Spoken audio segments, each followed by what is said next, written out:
Բարիգալուսիվին է տաղավարում հյուրընկալել եմ սոցոսկոպ հետազոտական կենտրոնի ղեկավար հետազոտող Արփի Մանուսյանին։ Բարև ձեզ։ Շնորհակալ եմ Արփի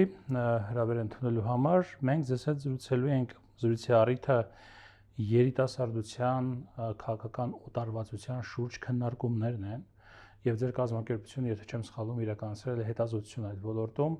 հասկանալու համար նախ պատճառները, նաեւ իսկապես մասշտաբները այդ երիտասարդության հասարակական քաղաքական process-ներից օտարվածության։ Տարբեր հետազոտություններ դրա մասին որոշակի ցուցիչներ, որոշակի տվյալներ մեզ հայտնել են։ Դա կլինի սոցիոլոգիական հետազոտությունները, քանակական, դրանք կլինեն տարբեր փորձագետների, այսպես անհատական, որակական հետազոտությունները։ Այդ դուք ինչ եք բարձել իսկապես մասշտաբները այդքան մեծ են, ինչի մասին խոսվում է հատկապես քաղաքական խոսույթում կա, դա որ երիտասարդները հետաքրքրված չեն քաղաքականությամբ եւ իրենք ընդհանրապես մի փոքր այսպես անտարբեր վիճակում են։ Շնորհակալ եմ այս հնարավորության համար։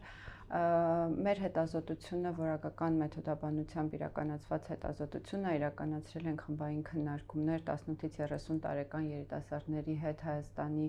բոլոր մարզերում եւ Երևան քաղաքում եւ դուրս ենք բերել մի քանի հարցեր։ Նախնականորեն մենք ունեինք այն հիպոթեզը, որ կա մի տեսակ անտարբերություն եւ նույնիսկ ապաթիա, երիտասարդության շրջանում հանրային քաղաքական process-ների նկատմամբ եւ դա ընդունված մի տեսակ նաեւ լեզու էր դարձել տարբեր դերակատարների կողմից խոսելու համար։ Մեր հետազոտությունը ցույց տվեց մի քանի հետաքրքիր բան, մեծ իմաստով մենք կարող ենք խոսել ոչ թե ապաթիայի կամ անտարբերության մասին,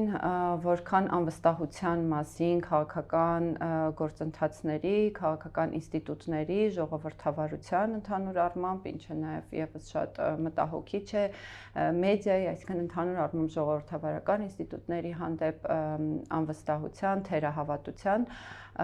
մասին եւ ոչ այնքան անտարբերության մասին, ինչու, որովհետեւ երիտասարդները նաեւ բավական գիտակից են, այսինքն բավական տեղյակ են քաղաքական անցուդարձից, հետևում են, բայց հետևում են մեծ այդպես թերահավատությամբ եւ անվստահությամբ, այսինքն կարող ենք ասել, որ ընդհանուր առմամբ այդպես գերիշխող սենտիմենտը, եթե կարող ենք այդպես ասել, կամ գերիշխող մոտեցումը քաղաքական process-ների նկատմամբ անվստահությունն է եւ նաեւ զգացումը, որ քաղաքական գործիչները, կուսակցությունները առհասարակ չեն ներկայացնում իրենց կարիքները եւ չեն մի տեսակ նաեւ ոնց որ ներկայացված չի երիտասարդության շահը կամ կարիքը այս քաղաքական գործընթացներում եւ նաեւ ավելի շատ այդպես գիտակից ընտրություն է, եթե կարող ենք այդպես ասել, չմասնակցել քաղաքական կամ նաեւ քաղաքացիական process-ներին, որովհետեւ մենք նաեւ հարցնում ենք քաղաքացիական, ներգրավվածության մասին հարցեր ենք տալիս երիտասարդներին։ Շատ լավ, եթե գիտակից ընտրություն է, բայց մյուս կողմից չկա գիտակցությունը, որ 4 տարի մեկ է այդ ընտրությունը, այդ հնարավորությունը ընձեռնում իսկապես քաղաքականության օբյեկտից քաղաքականության սուբյեկտ դառնալու եւ ուղիղ ազդեցություն ունենալու քաղաքականության վրա ձևավորելու իշխանություն, այսինքն սա մասնակցայնության, ժողովրդավարական, չգիտեմ, քաղաքական մասնակցայնության ամենաբարձր, ամենակարևոր կետերից է։ Ինչ են ասում իրենք, ինչու չեն ցանկանում օրինակ ընտրությունների մասնակցել, հատկապես դա կարևոր է առաջիկա խորհրդարանական ընտրությունների համատեքստում։ Իրականում ես կարող եմ ասել հենվելով մեր հետազոտության վրա, որ այնպես չի, որ երիտասարդները չեն գնալու ընտրությունների, մեծամասամբ գերիշխող այդպես կարող եմ ասել տրամադրությունը այն է, որ կմասնակցեն, ամենայն հավանականությամբ կմասնակցեն ընտրությունների, բայց չեն տեսնում իմաստալից ընտրության հնարավորություն եւ հեռանկար ընտրություններում եւ այստեղ պատասխանատվության հարցն է առաջ գալիս եւ դա բացվում է երկակի, հետաքրքիր կերպով, հակասական կերպով մի կողմից մեծամասնությունը մեծ չափով ընդունում է, որ ընտրություններին գնալը առնվազն նույնիսկ քաղաքացիական պարտավորությունը հենց այս ձևակերպումներն էլ օգտագործում են, պատասխանատվությունը, դրա գիտակցումը կա, որ այո, ընտրությունները մի քանի տարին մեկ են տեղի ունենում, բայց այստեղ հետաքրքիր ձևով մենք ունենք այդ սուբյեկտայնության հետընթացը, որ մի կողմից սա ասում են, բայց մյուս կողմից էլ կարծես կա այն ընկալումը, որ միևնույնն է մեր ձայնը որոշիչ չի, այսինքն ընդհանուր առմամբ կա այդ թերահավատությունը ժողովրդավարության նկատմամբ եւ ընտրական ինստիտուտի նկատմամբ։ Չեն հավատում, որ ընտրությունների միջոցով կարելի է այո, մի տեսակ այդ ընկալումը կա, որ այո, իսկապես իշխանություն ձևավորել, այստեղ նաեւ այդպես այդ հետ ճշմարտության, հա, այս մեր իրականության մասին է, երբ ամեն ինչ կարելի է հարցադրել, երբ ոչինչ միանշանակ չի, բոլորը ստում են, այսպես այդ մետա նարատիվների նաև տրամաբանությունը կա եւ բայց մյուս կողմից էլ կա այն գիտակցումը, որ ընտրությունները այնքան պատասխանատու են կամ դրանց մասնակցությունը այնքան պատասխանատու է, որ շատերը նաև մի տեսակ վախենում են այդ պատասխանատվությունից եւ չեն ուզում օրինակ ձևավորել մի իշխանություն, որը իրենց բնորոշումներով կարող է ինչ-որ բացասական հետևանքների բերել, հա, Հայաստանի համար։ Այստեղ կարող վատ իշխանության ձևավորել այո, չեն ուզում մասնակիցը լինել դրան, այստեղ գալիս են թե մի տեսակ այդ հիասթափությունները, հեղափոխությամբ ձևավորված այդ մեծ ակնկալիքները, որ կային դրանց մասնակի իրականացումը, հիասթափությունը, ինչու՞ չէ նաև պատերազմը, որովհետև այս նաև այն սերունդն է, որ այդպես շատ ուղիղ նաև այդ պատերազմի մեջ է եղել եւ ընկերներ ա կորցրել, այս իմաստով պատերազմը եւ այս հետ պատերազմական բոլոր process-ները եւս նպաստում են տրավմաները եւ հիասթափությունները, այնպես որ այս պատասխանատվության հարցը այդպես երկակի ձևով է դուրս գալիս, բայց ես չէի ասի, թե այդպես տոտալ մերժում ընտրությունների, բայց մտահոգիչ է, որ թեև կա մասնակցության ձգտումը կամ ցանկությունը, բայց առաջինը չեն տեսնում, որ դա որևէ իմաստալից գործողություն է, սա եւս ոնց որ մտահոգիչ է եւ ընդհանուր առմամբ այդ ժողովրդավարության իբրև մոդելի հանդեպ թերահավատությունը եւ սեփական այդ սուբյեկտության նվազն կալումը, որը հեղափոխությունից անմիջապես հետո հակառակը բավական բարձր էր մեր տարբեր ուսումնասիրություններ 19 թվականին միջև պատերազմը ցույց էին տալիս այդ անհատական եւ հանրային սուբյեկտության բարձր մակարդակը։ Հենց դրան էի ուզում գալ 2018 թվականի քաղաքական գործընթացների ժամանակ նկատի ունեմ Թավշյա հեղափոխությունը այդ գործընթացների շարժիչ ուժը երիտասարդությունն էր, իսկապես եթե հիմա բացենք ու ուղղակի թերթենք այդ ժամանակի կադրերը, ֆոտո, վիդեո եւ այլն, մենք կտեսնենք հրապարակներում ճանապարհ փակող տարբեր տարիքի, բայց հիմնականում երիտասարդության, իրանք էին անում դասադուլեր, իրենք էին անում նաեւ գործադուլեր եւ այլ եւ շատ ակտիվ էին։ Բայց հետո երբ որ նայում ենք իշխող կուսակցության տարբեր հանրահավաքները տարեց տարի, տարիքով մարդիկ ավելի ավանգարդում են գտնվում, ավելի երևացող են դառնում, քան երիտասարդությունը։ Կարող ենք ասել, որ այս 8 տարիների ընթացքում այս ամբողջ գործընթացը կամ կոնկրետ իշխանությունը մսխել է այդ հավատը եւ վստահությունը երիտասարդությանը։ Կարող ենք ասել, որ այո, եւ այդ հեղափոխությունից հետո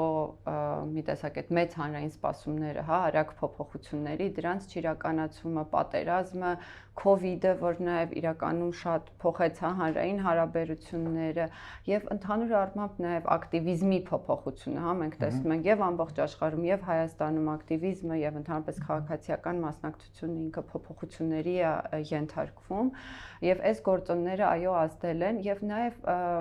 այստեղ կուզեի նաեւ մեդիայի դերն էլ առանձնացնել, որովհետեւ նաեւ մեր այդ քննարկումները ցույց են տալիս, որ մեդիան եւս այդպես նպաստում է որոշակի թերահավատությունների, հա, սնում է որոշակի վախեր, տագնապներ եւ նաեւ այդ նպաստում է օտարմանը, բևեռացմանը եւ մի կարեւոր բան էլ, որ այդպես կարմիր գծով գնում էր մեր հետազոտության ընթացքում, այն էր, որ երիտասարդները շատ էին նշում, թե որքան բևեռացնող է քաղաքականությունը Հայաստանում այսօր։ Այսինքն առհասարակ քաղաքականությունը դարձել է այդպես մի թեմա, որից պետք է խուսափել, չխոսել, օրինակներ էին բերում, ինչպես կարող են քաղաքական զրույցները, հա, բերել ընտանիքում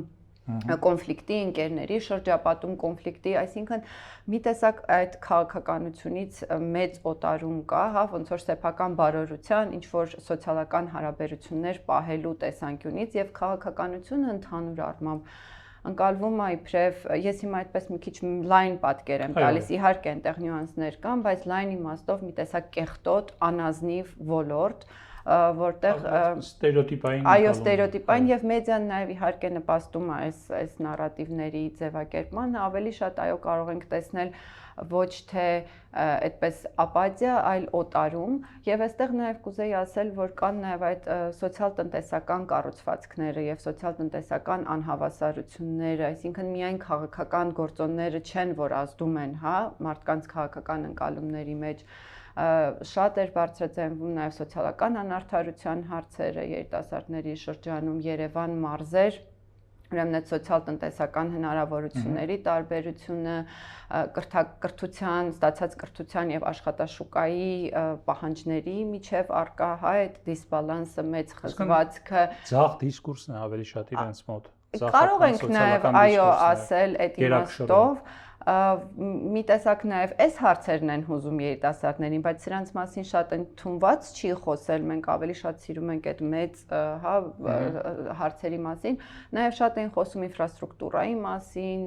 սեփական համայնքներում տրանսպորտի հարցի, վատթար դրության մասին, բայց սրանք հարցեր են, կարիքներ են, որոնք նաև իրենք տեսնում են, որ շատ չեն հասցեագրում այս քաղաքական գործիչները, կուսակցությունները Բայց նաև սուբյեկտության մասով մի բան կուզեի հավելել, որ մենք նկատեցինք հետաքրքիր մի բան, համայնքային մակարդակում կա բավական այդպես հոգատարություն սեփական համայնքի նկատմամբ, ակտիվություն եւ այստեղ նաև հասարակական կազմակերպությունների քաղաքասարակության դերն է բավական մեծ, այսինքն լոկալ մակարդակում կա բավական այդպես նվիրում նաև կամավորական ինչ-որ գործունեության մեջ ներգրավվածություն, բայց այդ պետության, հա, ավելի բարձր, այդպես կամ մեծ մակարդակից կա բավական մեծ օտարում, այսինքն թե համայնքային մակարդակում երիտասարդները տեսնում են իրենց դերը որպես փոփոխություն բերող, այ արդեն այդ այստեղ կարող են տարբեր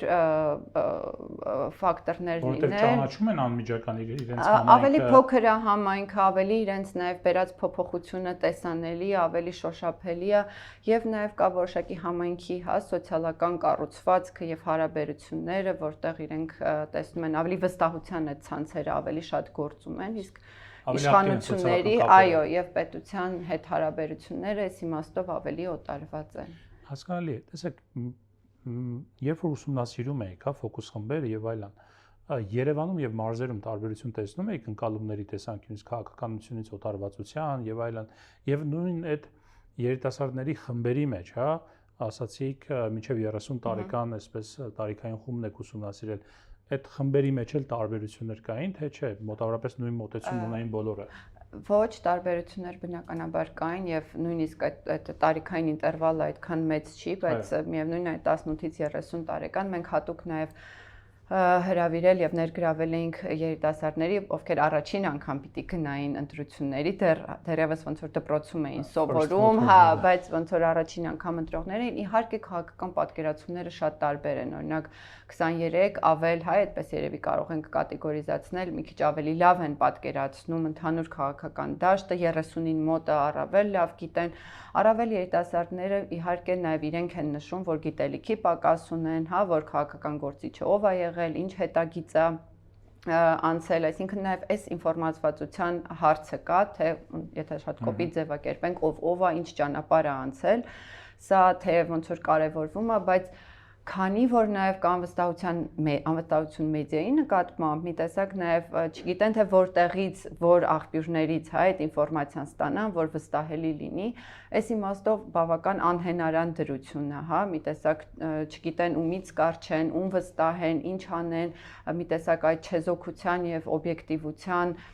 ֆետիշիզմի, հա, նաև հասնող բաներ կան, թե ինչքան կարևոր է չեզոք լինելը, օբյեկտիվ լինելը Եվ այդպես մարզերում եւ Երևանը դա այդպես բավական մեծ է, մյուս մարզային քաղաքների հետ, եթե օրինակ հիմա փորձեմ մտաբերել, մի տեսակ համայնքի հանդեպ հոգատարությունը ավելի մեծ է, մյուս համայնքներում ներգրավվածությունը հետաքրքիր էր, օրինակ բավական այդպես տարածված էր, որ մասնակցում են այդ համայնքային բյուջետավորման լսումներին, Երևանում մի քիչ ամեն դեպքում ավելի օտարված, ավելի Երևանը ընկալվում է որպես այդպես հեռանկարային աշխատանքի, կրթության տեսանկյունից, ինչու՞ չէ նաև մարզային երիտասարդների համար Երևանն է այդպես ավելի որպես հնարավորությունների տեղ, բայց միաժամանակ այդ անարդարության ընկալումը, հա, այդ մեծ տարբերությունների դա վստահաբար կա։ Լավ, ում են վստահում երիտասարդները, քաղաքական սուբյեկտներին այդքան չեն վստահում, ինստիտուտներին չեն վստահում, պետությանը չեն վստահում, ում են վստահում։ Երկու բան կարող եմ այստեղ ասել։ Մեկը մի տեսակ ոնց որ հետ քայլ, հետ դարձ լինի դեպի ընտանիք, ընտանեկան մոդել, միկրո շրջապատ, ընկերներ, սոցիալական ցանցեր, եւ մյուս գործոնը, որ էլի հետաքրքիր ձևով դուրս եկավ, թե էլի ոչ միանշանակ այդտեղ էլի հակասական բաներ կային, բայց նաեւ եկեղեցին որպես ոչ թե ինքնին կառույցը եկեղեցին վստահելի, այլ մեզ համար հետաքրքիր էր, որ երիտասարդների այդ խմբի շրջանակներում բավական տարածված էր այդպես դրական սենտիմենտը, հա, եկեղեցու, ընդհանուր առմամբ հոգևոր կյանքի նկատմամբ, ինչ որ իմաստով սա ոչ այնքան վստահության, որքան այս անորոշ անկայուն ժամանակաշրջաններում ինչ որ մի հենարան ունենալու մասին էր, եւ նաեւ այս տարիքի մարդիկ երիտասարդներ նաև դպրոցում են, հա, նախընթաց տարիներին այդպես բավական ինդոկտրինացված կերպով անցել հայ եկեղեցու պատմություն առարկան, նաև դրա մասին խոսում էին, այդպես այս իմաստով նաև մի տեսակ ինքնության հետ, հա, կապը հոգևորը որպես այդպես ինքնության պահպանման ինչ որ մեխանիզմ, ինքնության ինչ որ ճգնաժամեր կան, անկայունություններ կան, անորոշություններ կան եւ բայց սա էլի ոնց որ մեծ պատկերն եմ տալիս, իհարկե ոնց որ խմբային դինամիկայում, երբ որ մարդիկ ազատ արտահայտվում են, քննադատում են կամ խոսում են, որ իրենք չեն հավատում կամ եկեղեցին իրենց կյանքում ոչ ռելևանտ է, տեսնում ես, որ մյուսներն էլ են սկսում ավելի ազատ արտահայտվել, այսինքն նաև պետք է էտել հաշվի առնել, որ ամեն դեպքում եկեղեցին, բանակը մնում են ինստիտուտներ, որոնց շուրջ դեռևս ընդունված է ավելի դրական խոսել կամ մի քիչ ինքնա գրաքննություն անել, եթե ունես ինչ-որ քննադատություն կամ թերահավատություն։ Միջազգային հանրապետական ինստիտուտի նաև վերջին սոցիոլոգիական հարցումների տվյալներով էր, որ ոչ միայն եկեղեցու նկատմամբ հատկապես երիտասարդ տարիքով երիտասարդների մոտ կա այսպես բարձր վստահություն, հա, այլ նաև ինքը երկրորդ վստահելի ինստիտուտն է բանակից հետո, եթե չեմ սխալվում, այլ նաև ես մինչ այդ մտածում էի, որ լավ եկեղեցու նկատմամբ գուցե, որովհետև հավատի ինստիտուտ է, եթե քրիստոնյա ես քեզ համարում, այդպես ես իդենտիֆիկացնում, ապա դժվար թե վատ վերաբերես ինստիտուտին, բայց նաև բավական մեծ է վստահությունը եկեղեցու ղեկավարության նկատմամբ, հա,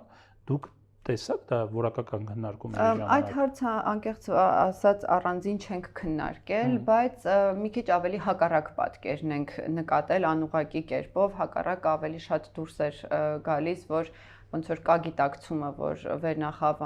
այնուամենայնիվ նաև որոշակի բիզնես շահեր, քաղաքական շահեր ունի, այդ իմաստով նաև օտարված է հանրությունից եւ այդտեղ ավելի շատ այո, եւ այդտեղ ավելի շատ առանձնացում էր հակառակը եկեղեցին որպես մեր պես մշակութային ազգային ինքնության մաս եւ վերնախավը, բայց ես նաև կուզեի մի քիչ հավելեի ընտանիքի մասին, դա էլ է շատ հետաքրքիր եւ սա միայն այս հետազոտությունը չի ցույց տալիս, վերջին շրջանի մեր հետազոտությունները եւս ցույց են տալիս այս միտումը, երբ որ ոչ մեկին չես վստահում, ոչ մի ԶԼՄ-ի չես վստահում եւ քեզ թվում է, որ բոլորը խաբում են, կամ դու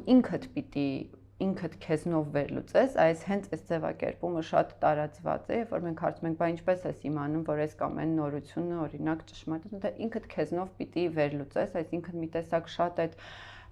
ատոմացված, հա, վիճակի մասին է նաև խոսում, կամ ինքդ քեզնով, կամ օրինակ ասում են, գնում ենք մեր ընտանիքում ենք քննարկում, ընկերների հետ ենք քննարկում,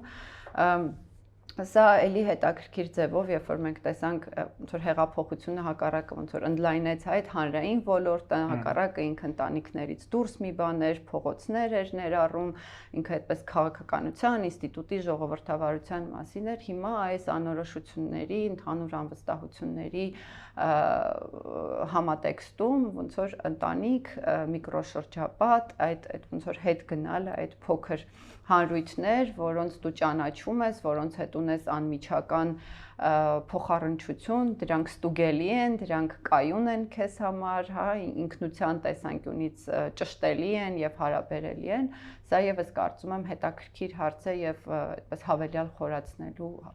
տեղ ունի։ Վերջին հարցը, տեսեք, քաղաքական ուժերը հիմա ընտրություններից առաջ տարբեր կերպ փորձում են տարբեր սոցիալական խմբերի համար որոշակի առաջարկներով հանդես գալ, հա, տարիքովների համար թոշակների բարձրացում, թոշակառուների համար, չգիտեմ, մարդկանց, որոնք բժշկական կարիքներ ունեն, անվճար ապահովագրություն, դա իշխանությունը վերջերս իրականացրեց եւ մտցրեց այդ երկուսն էլ, բայց այնուամենայնիվ տարբեր այսպես առաջարկներ կան։ Կան առաջարկներ նաեւ երիտասարդությանը, չգիտեմ, կրթության, անվճար բուհական կրթություն, մի ուժ խոստանում է, մեկը արդեն իրականացրել է օրինակ բանակի ծառայության պարտադիր ժամկետային ծառայության ժամկետի կրճատում կես տարով, որը ուղիղ վերաբերում է երիտասարդությանը, հա, տարբեր այլ այսպես առաջարկներ, ինչու են իրենք կարծում, որ չնայած այդ առաջարկների առատությանը, իրենց կարիքները իսկապես չի հասցեագրվում։ Թե անհաղորդ են իրենք այդ առաջարկները։ Նախ ասեմ, որ բավական տեղյակ են հատկապես կրթության ոլորտում տեղի ունեցող փոփոխությունները, որ նաև անմիջականորեն իրենց վրա են ազդում, բավական նաև լավատեղյակ են այդ տարբեր սոցիալական գործընթացը, դա էլ է վերաբերում երիտասարդության նաև։ Եվ դա էլ ասեմ խաղաղության ընկալումները, որտեղ մենք նաև առանձին դրա մասին հարց ունենք, էլի բավական անորոշ են, էլի բավական հաճախ է երիտասարդների նարատիվներում կրկնվում, հա, այդ տարբեր մեդիայում տարածված տարբեր ուրեմն նարատիվներ, դիսկուրսներ եւ դա ընկալվում է մի տեսակ անորոշ գործընթաց, դեռևս պես շոշափելի բան չի ընկալվում խաղաղությունը ընդհանուր առմամբ, գուցե դա նաեւ նրանից է, որ սովոր չենք, հա, որ չգիտեմ, խաղաղության դիսկուրսին, բայց որոշակի անորոշությամբ հա դա ընկալվում եւ էլի սկեպտիցիզմով բավական լավատեղյակ են, այսինքն գիտեն, բայց քանի որ կա ընդհանուր առմամբ այդ ընկալումը, որ լեգիտիմ չի ոչ թե իշխանություն, այլ քաղաքականությունը ինքն իրենով եւ կուսակցությունները, դրանք նեղ շահի սպասարկումներ են։ Այո, մի տեսակ, այո, այդ առաջարկները բավական այդպես անվստահությամբ, բայց ընդհանուր առմամբ, բայց կան իհարկե դեպքեր, երբ լավատեղյակ են, օգտվում են տարբեր բոնուսներից, բայց մի բան էլ կուզեի ասել, այս սոցիալական անարդարության ընկալման տեսանկյունից, որ որոշ քննարկումներում նաև դա էլ էր հնչում, որ շատ են քաղաքականությունները ուղղված ավելի դեպի սոցիալապես անապահով կամ տարեց խմբին, կամ օրինակ խրախուսում են ծնելիությունը եւ այլն, բայց ինչ անեն օրինակ այն կանայք, այդ օրինակ չեն ուզում երեխա ունենան կամ երիտասարդները ընդհանուր առմամբ ոնց որ զգում են, որ այս սոցիալական մի տեսակ բոնուսները շատ ուղղված են դեպի օրինակ ավելի տարեցներին, թոշակառուներին, ասում են մենք դա հասկանում ենք, բայց այդտեղ ունեն որոշակի անտեսվածության, անարդարության զգացում եւ ընդհանուր առմամբ այո, այդպես կա մի տեսակ օտարում չմասնակցելու, բայց կամ մասնակցելու, բայց բավական ընտրողական։ Հասկանալի։ Շնորհակալ եմ զրույցի համար։ Ես շնորհակալ։ Սիվիլայ տաղավարում ես զրուցեցի Արփի Մանուսյանի հետ։ Առողջ եղեք, կհանդիպենք։